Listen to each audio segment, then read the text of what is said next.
A primeira-ministra francesa, Elisabeth Borne, apresentou ontem a sua demissão ao presidente Emmanuel Macron.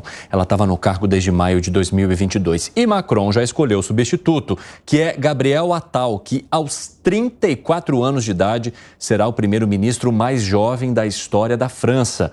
Vamos conversar com o Luca Bassani, que vai trazer os detalhes para a gente. E como que essa indicação de uma pessoa tão jovem repercutiu na França e na Europa para este que é um dos cargos mais importantes, hein, Luca Bassani? Boa tarde a você, Evandro, a todos que nos acompanham. É bom sempre lembrar que a França segue um sistema semipresidencialista, no qual o presidente Emmanuel Macron é apenas o chefe de Estado, enquanto o chefe de governo, o primeiro-ministro, é apontado pelo próprio presidente e é como se fosse o líder também do poder legislativo nesse aspecto. Nós temos neste momento Gabriel Attal, que era o antigo ministro da Educação do país, sendo escolhido para substituir Elisabeth Borne. Ele que tem 34 anos e é o mais jovem premier da história da França, pelo menos na Quinta República, após a Constituição golista, se assim podemos chamar, durante os anos 50, no pós-guerra. Ele chega com a missão de tentar apaziguar os ânimos entre os diversos ministros do gabinete de Emmanuel Macron, muitos dos quais ficaram insatisfeitos com a reforma migratória que foi aprovada pelo parlamento francês durante o final de 2023, que é considerada por muitos da ala mais progressista do governo de Macron como uma guinada muito forte à direita. Também outros veem que a escolha de um jovem para assumir o cargo poderia dizer qual seria o futuro do partido de Macron, que não tem definido como certo ainda um sucessor, além, é claro, de tentar interferir no pleito das eleições europeias que acontecerão em junho deste ano. Vale mencionar que, além de ser o mais jovem premier da história, é o primeiro que é abertamente homossexual, e isso também poderá falar ao público mais jovem, mais progressista da França, principalmente dos grandes centros urbanos.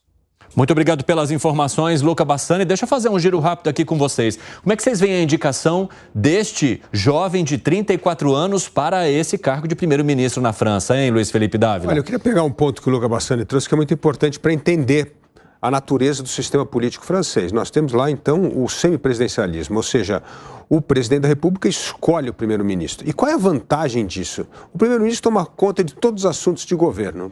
O presidente da República praticamente toma conta de defesa, política externa, relações institucionais da França com outros países, e é o chefe do governo, sim, porque ele pode demitir e indicar o primeiro-ministro. Por que é importante essa escolha? Porque nesse modelo, o primeiro-ministro é, na verdade, uma espécie de fusível que o presidente queima quando tem que aprovar medidas difíceis. E o que ele fez com a Elisabeth Borne?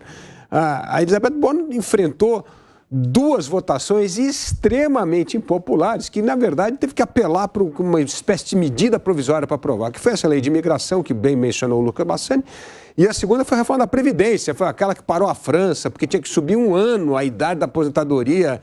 Em francês, como gosta de fazer confusão com qualquer coisa, por causa de um ano lá, fizeram uma confusão danada que queriam boicotar a reforma da Previdência. Então é óbvio que depois de aprovar dois projetos tão impopulares e ter que enfrentar tanta resistência no Congresso, não tinha como o Macron manter essa primeira-ministra. E isso faz parte desse semipresidencialismo. Aí você troca e coloca uma nova pessoa para ser primeiro-ministro, que é o caso do Gabriel Attal. O que é Attal? Completamente diferente do perfil da Elisabeth Borne.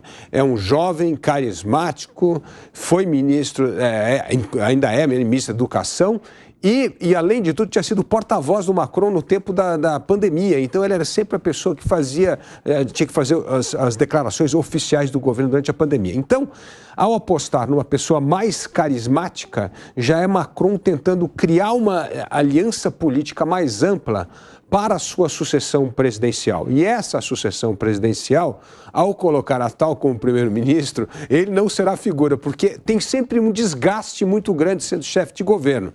Isso significa que a vaga abre para futuramente esse candidato a presidente da República ser outros nomes que já pertenceram ao governo Macron, como o ex-primeiro-ministro Édouard Philippe. Ali o primeiro-ministro. Fala, Piperno. Eu só vou completar o que o Dávila disse em relação ao cargo de primeiro-ministro. Então, como Macron tem a maioria agora, ele indicou.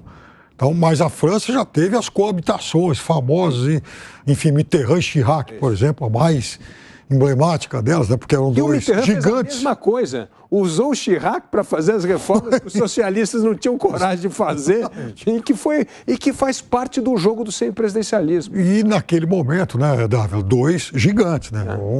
Os dois, aliás, foram presidentes por 2 mandatos cada um. Agora, nesse caso, de fato, é um presidente Macron olhando à frente porque ele também lidera um partido relativamente novo. Macron não era alguém egresso das forças políticas tradicionais. Basta a gente lembrar que antes dele o presidente foi, enfim, o presidente Hollande, presidente do Partido Socialista e o Partido Socialista que tradicionalmente era o grande rival das forças de direita na França. O que aconteceu na França? O Partido Socialista praticamente morreu, teve menos de 2% na última eleição, quando foi representado pela Anne Hidalgo, a prefeita de Paris, e a direita tradicional também foi atropelada pela Marine Le Pen. Então, e o Macron se situou nessas duas últimas eleições como uma espécie de terceira via. O problema é que ele não pode ser candidato à reeleição. Vai ter que criar um novo nome. A eleição vai ocorrer daqui a 3 anos e certamente ele já está colocando algumas das suas cartas na mesa aí, porque vai ter que estar aberta a corrida sucessória com o apoio do presidente Macron.